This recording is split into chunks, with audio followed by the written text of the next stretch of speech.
I am actually a new supporter of yours as of last year, and it was a very big decision for me because I have never really been involved in a presidential primary as far as endorsing a candidate. So very exciting for me, and it was my pleasure to endorse him. I thought it would be helpful because I know when I talked to a lot of you coming today, some of you are undecided and thinking about where you'd like to be in this presidential race and wanted to come here as a senator, so I'm not going to talk very long. But I wanted to just say one thing, which was when I decided to endorse Senator McCain, the biggest decision for me was I sat back and I said, what is the most important issue facing the nation today? There are a lot of important issues to all of us. But when I sat back to think about it, of course, the biggest issue was national security. And I looked at the field and I said, when we elect a president, who is going to be able to hit the ground running?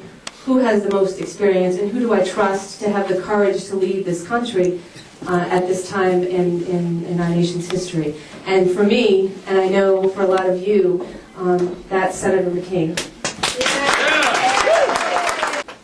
I got to talk to you about Iraq to start with, and I'll be as brief as possible. We're all sad, we're all frustrated, and we all feel terrible about what has happened over the last 4 years in Iraq. The war was very badly mismanaged. It was very badly mismanaged, and we have paid a very heavy price for that and sacrificed a great deal because of it. Now we have, and I would recommend books to you, and we could talk about it, but the fact is that we are where we are.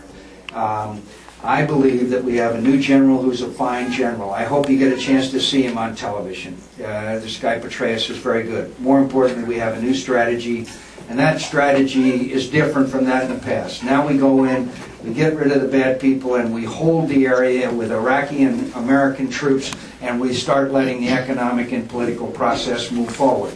Now, before we didn't do that. There are parts of Baghdad that are under control now.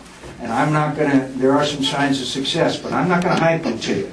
Because one of the reasons why we are so frustrated is that there were so many optimistic statements made about the war by our leaders, you know, last throws, a few dead-enders, mission accomplished, all that led people to believe that this wasn't the hard and difficult task that we know that it is.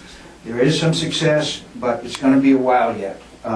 And what has to happen? The Maliki government has to perform better. The Iraqi military has to do a better job. We have to be able to gradually withdraw as the Iraqi military improves. So, I also want to tell you that I believe that this can succeed, and I believe it has a good chance of succeeding. But one thing I can guarantee you, if we leave, if we set a date for withdrawal, as my Democrats friends want to do, then we will guarantee failure. We'll just be telling them, hang on, we're leaving on a certain date.